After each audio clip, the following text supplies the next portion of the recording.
Hello everyone, this is Yusuf. You may have all seen the design process from my teammate Avery, but now we get to the fun part. We get to see how practical our energy harvester is. We determine this using experimental methods and theoretical calculations. We have these formulas in the top right to aid us in our calculation and the values that we will input. Let's first start off with our linear speed. Now, linear speed will actually not be used in the calculations, but it was important to use it as a frame of reference to see what a moderate pace felt like, so we weren't pushing it too hard and getting a higher than average rotational speed.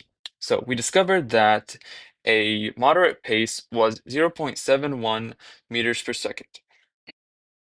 We determined experimentally that the angular speed of the driver wheel on the ground was 60 RPM. Its diameter is 6 inches.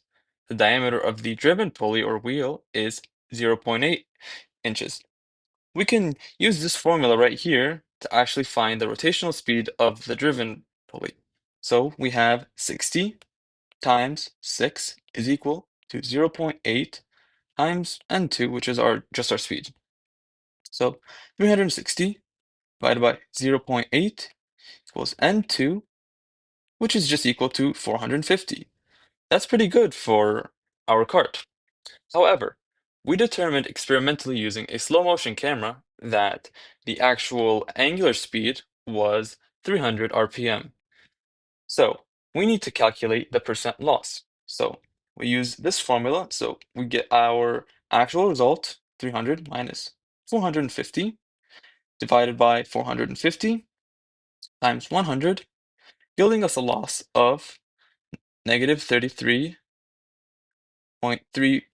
So we lost roughly 33% of our rotational speed. But that's not enough. We need to also calculate the kinetic energy lost. We can do that by first converting our speed from RPM to radians per second, because that's what goes into the formula, not RPM. We also need this quantity called moment of inertia, which is just basically mass, if you think about it in rotational terms. So for our PVC pipe, which acted as the driven pulley, the moment of inertia is calculated with this formula because you can think of it as a thick hoop, 1/2 times its mass times its inner radius squared plus its outer radius squared. So let's do that.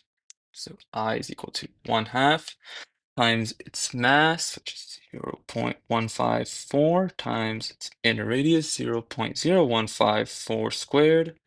Its outer radius, 0.0213 squared.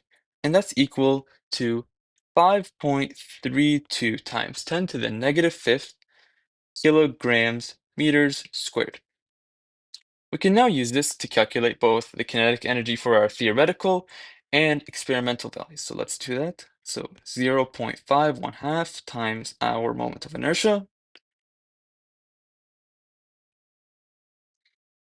times our theoretical speed, 47.12 squared, gave us a kinetic energy of 0.059 joules. Now, let's do our experimental. So same procedure, just with a different speed.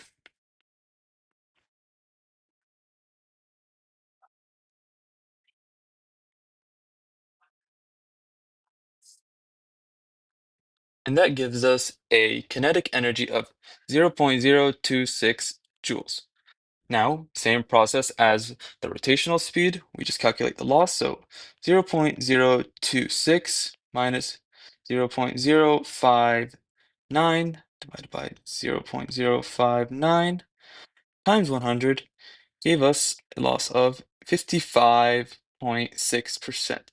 Now, this might seem like a lot, but for our design, we ended up choosing a 90-degree belt, which can lead to a decrease in efficiency. Additionally, our belt was not a continuous loop, rather, it was two rubber strips tied together, so the knots might have interfered with the movement. So if we were to improve on our design, we would definitely choose a closed belt loop that would increase our efficiency and potentially have a higher energy yield. Thank you.